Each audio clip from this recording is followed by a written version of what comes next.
Hey, I'm Rob Greenfield. Welcome to my tiny house in Orlando, Florida. This tiny house is 100 square feet. I built it for under $1,500, all using about 99% repurposed and secondhand materials, while creating just about 30 pounds of trash. So today, I'm going to give you a tour of my simple, sustainable life and show you my homestead.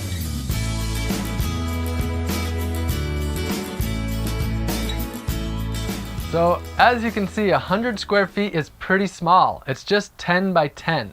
And some of you might be thinking, isn't this just a shed? Well, I designed it to look like a shed, basically, so that it would be within basic building codes. The most important thing is the bed. A lot of my life is outdoors, and this is really just about having a comfortable place. Underneath the bed is storage for my basic stuff. A big part of this place really is food. It's for storing food and processing food and such. Over here, this is a bounty of pumpkins from my garden. Here is the fermentation station, making jun, which is like kombucha, apple cider vinegar, fire cider, honey wine and such.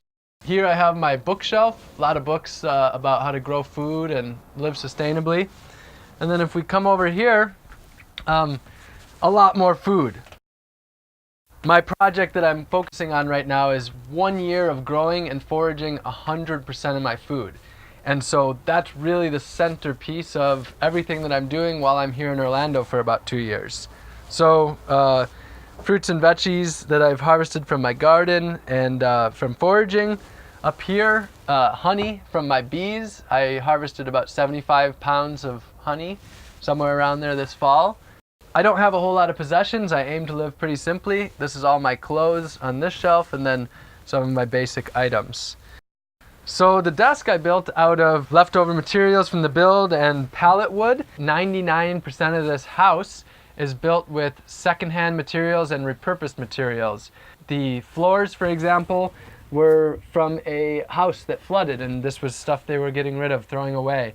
The bed is leftover wood and also flooring.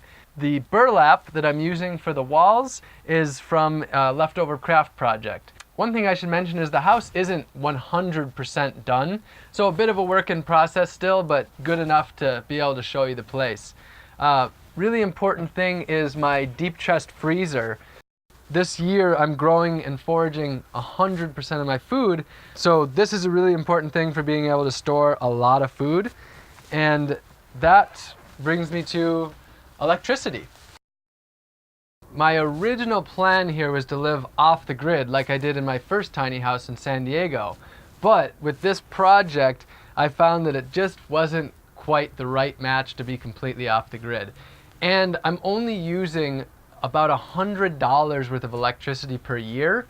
So since I'm here just for 2 years, it didn't necessarily add up to put a large solar system here when I'm using such a tiny amount of electricity. So what I have is just an extension cord that's running from here on the property. So that's pretty much the inside of the house. It's quite simple. There's not a lot to say about it because most of my time is spent outdoors, in the garden, in my community. And so let's move on to the outside. I really like having an outdoor kitchen because I enjoy being outside. And also, when I spill things on the ground, they just soak right in, which means a lot less cleanup. This kitchen was built using leftover materials from the tiny house build. And I have a light that runs here on top. It's pretty simple.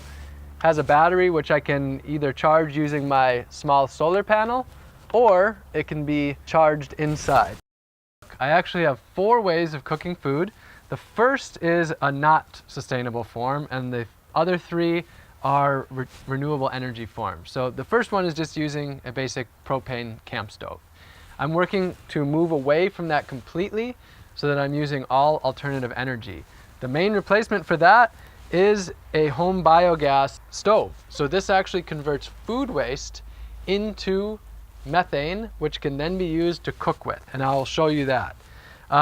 Secondly is a solar oven, which just uses the sun, which we have plenty of, to cook. And then third over here is my fire pit. So if I'm cooking like large quantities, I have a 5-gallon pot that can go right on top of here.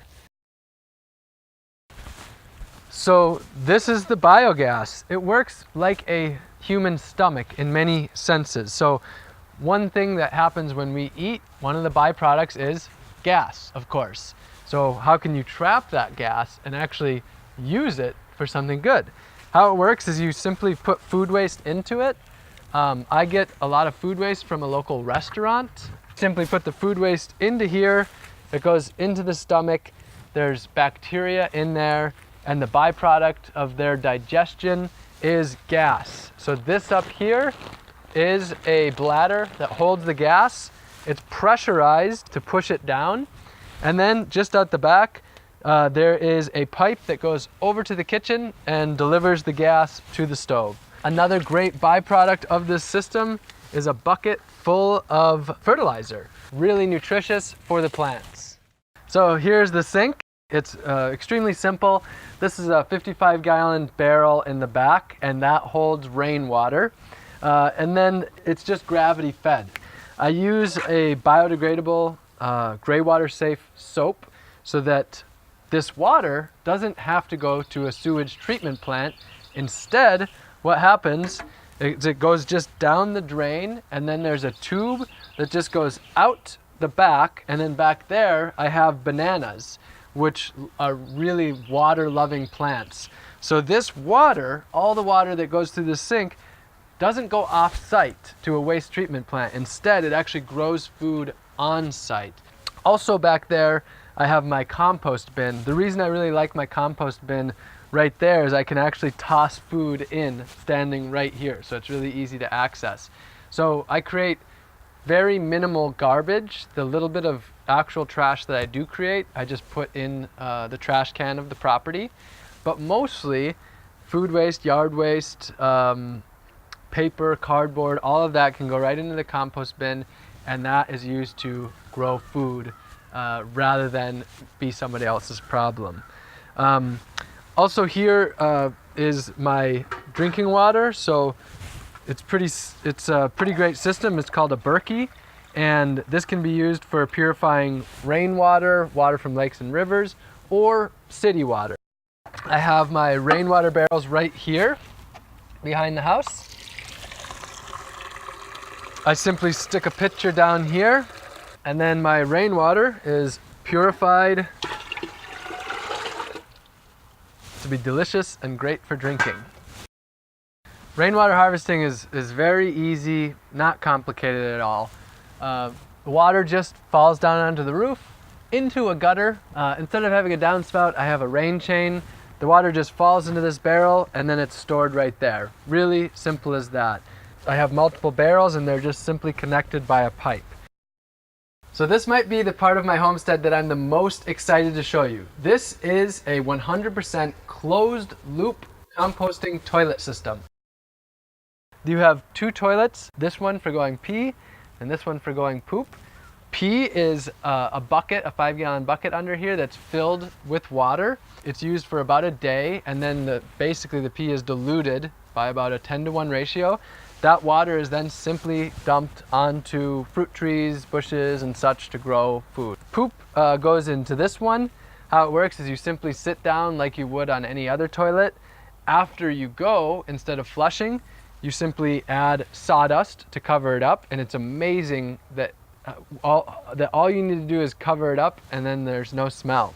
Instead of buying toilet paper, I grow my toilet paper right here on site. This is called the blue spur flower. It's in the mint family. So it's got a great smell, and it's ridiculously soft. I mean, that is just wonderful. So that is then composted as well. The poop goes into these 55-gallon drums, where it's then composted for a year to make it completely safe, and then it's used on fruit trees to grow fruit. So this is a 100% closed loop compost toilet system that doesn't create any problems for anyone else, and instead makes fertility. So because the property owner's roof is much larger, I also harvest rainwater off of their roof. I have two 275-gallon totes. This is used for watering the garden, for filling up the barrel at the sink, and for showering. This is my shower right here. works pretty simply. I have a 5-gallon bucket down here that I fill up, and then that just goes right over, and it's just a little handheld shower using rainwater, and honestly, I love it. To me, showering rainwater is one of the greatest ways to shower. A little bit about transportation, how I get around. So I don't have a car or a driver's license. I have a bicycle, and I use that to go almost everywhere that I need to go in Orlando. And then I also have a bicycle trailer, and that bicycle trailer can carry up to 300 pounds. So I can use that for hauling lots of stuff in my garden, tools or huge hauls of food. I can also use that for furniture, materials for the house, things like that. Lastly, let's move on to the garden. So one of the most frequent questions that I'm asked is, do I own the land? How did I find the land? Do I pay rent? What I've done is a work exchange. So I met someone who's always wanted to live sustainably, who's wanted a homestead for 25 years. And in exchange for me setting up my tiny house on her property for these couple of years, I'm helping her do that. And then everything that I create will be hers for the years to come. So I'm helping her grow her own food. I've turned the whole front yard into a garden. And the tiny house, after I leave, will be hers to use however she wants. So it's a exchange rather than a monetary transaction. We don't have a monetary transaction. Instead, it's how can we work together to meet each other's needs? And that's what my life is all about. Reducing the ways that we have to work for money, and instead, how can we work together to help each other out? There is a lot going on here, and I can't possibly squeeze it all into one video. But if you have a desire to live in a way that's better for the earth, your community, and yourself, then I am here at your service, and there'll be plenty more videos to come. If you were inspired and you got something out of this, then I would really encourage you to subscribe and stay in touch. I love you all very much, and I'll see you soon. Oh, one thing to mention, this is a little squatty potty that I made. It's really, it's known that having your legs raised at this angle is much better for pooping. So anyway, wanted to mention that.